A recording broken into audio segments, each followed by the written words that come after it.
सुबह उठ के प्लीज आप आधा घंटा एक्सरसाइज जरूर करो। पुशअप्स, पुलअप्स, लड़कों के लिए बोल रहा हूँ, लड़कियों के लिए आप थोड़ा चल सकते हो, ठीक है। वैसे कोई बाउंडेशन नहीं है, लड़कियां लड़कों से कम नहीं है, चाहे तो लड़कियां भी पुशअप पुलअप कर सकती है, बड़ी बात नहीं है। तो बात करेंगे ये कैसे पॉसिबल है कि एक इंसान पाई की 60,000 तक पॉइंट के बाद 60,000 वैल्यू तक याद रख लेता है नंबर्स को, कैसे पॉसिबल है? साइंटिफिकली प्रूवन है। सबसे पहले कोई टॉपिक चूज कर लो, कोई भी कर लिया, और उस टॉपिक को ना आप किसी को भी घर पे अगर कोई बच्चा है उसको पढ़ाओ, उसको समझ में आए नहीं आए फर्क नहीं पड़ता, उसको बिठा लो और उसको पढ़ाओ। अब वो क्या कहता है, अब जब आप उसको पढ़ा रहे थे तो आप कहां कहां अटके वो देखो। भाई कोई चीज पढ़ा रहे होते हो तो आप देखो कि आप अटके कहां।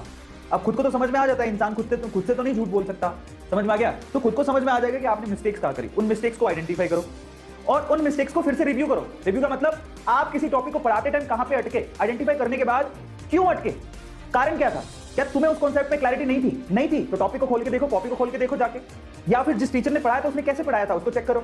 रिव्यू करने के बाद फिर से उस टॉपिक को उस बच्चे को पढ़ाओ, क्या सिराने को पढ़ाओ। समझ में आ गया? जिस वक्त आप खुद सेटिस्फाई हो जाओगे कि नहीं यार अब तो मैंने जो पढ़ाया बेसिकली वो प्रॉपर्ली उसे भी समझ में आ गया होगा, क्योंकि मैं इस चीज को समझ पा रहा हूं, तो समझ लेना वो टॉपिक आपको अच्छे से याद हो जाएगा। और मैं अपनी टाइम में क्या करता था कि किसी बच्चे को नहीं पढ़ाता था, इनफैक्ट मैं क्या करता था कि सामने पिलो पड़ा, पिलो को ही रख लिया, हाँ भाई पढ़, उसको तो पीछे से चांटा भी मारोगे तब भी चलेगा, उसको कौन सा लग नहीं है, तो हाँ पिलो वो नहीं होता सिराना, उसको रख लिया, हाँ देखो ऐसे होता है। मैं करता था, मैं बहुत करता था।